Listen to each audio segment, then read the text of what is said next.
What if the reason you aren't getting promoted isn't because you're doing a bad job, but because you're actually doing your job too well? Yeah, I mean, it is a dark thought, but mathematically, in a lot of corporate structures, that is exactly what happens. Welcome to today's deep dive. Yeah. For you listening, our mission today is to decode the hidden and honestly slightly terrifying reality of corporate hierarchies. We are analyzing Venkatesh Rao's essays on the Gervais Principle. Right, the ones from around 2009 to 2013. Exactly. And to make sense of this organizational pathology, we are using the TV show The Office as our case study. Okay, let's unpack this. Because this theory completely shatters the idea that companies operate rationally. It really does. What's fascinating here is how Rao moves past those old comedic workplace theories, like, the Peter Principle. Right, where people are just promoted until they're incompetent. Exactly, but Rao calls his theory tragic realism. He argues organizations aren't accidentally dysfunctional, they are perfectly designed to be pathological. Yeah, he divides the workforce into three specific archetypes. So you have sociopaths at the top, the clueless in the middle, and losers at the bottom. And just to clarify for the listener, loser is strictly an economic term here. Oh, absolutely. Yeah. Is the pragmatic worker doing the bare minimum to get their paycheck? Like Jim Halpert in the early seasons of The Office. I mean, he knows his paper sales job is a dead end, so he just trades his time for money and not an ounce more. Exactly. Jim is a classic loser in this framework. Then in the middle, you have the clueless. These are the highly conscientious, loyal idealists. Oh, so think Michael Scott. Yes, think Michael Scott. They genuinely believe the corporate mission statement. And finally, at the top, you have the sociopaths, the amoral power seekers who truly understand the game, like CFO David Wallace. Okay, I want to map this onto an analogy. It kind of feels like the organization is a rigged casino. Oh, I like that. Right. The losers, the Jim Halperts, are the hourly dealers. They just want to clock out. The clueless, so the Michael Scotts, they're the pit bosses who genuinely believe in the casino's noble mission of providing hospitality. Yeah, they really buy into it. And the sociopaths, the David Wallaces, are the casino owners.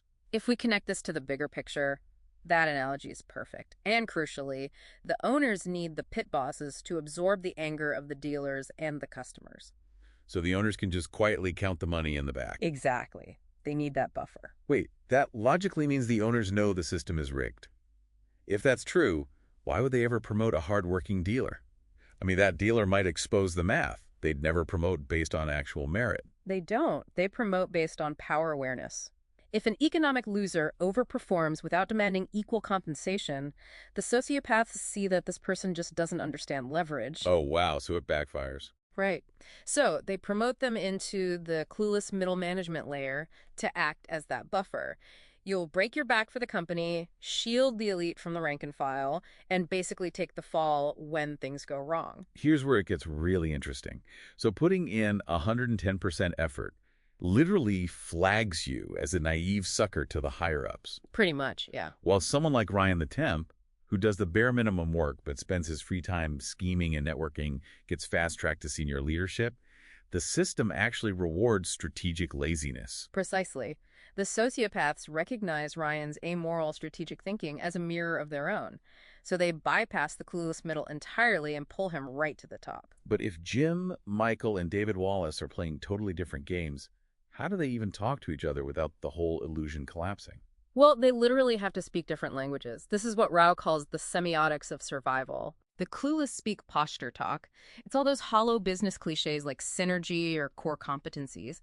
It's Michael Scott using big words to feel important without taking any real risk. So what does this all mean? Is every buzzword-filled email you get from middle management just non-consequential posture talk meant to mask their total lack of real leverage? In this framework, yes, absolutely.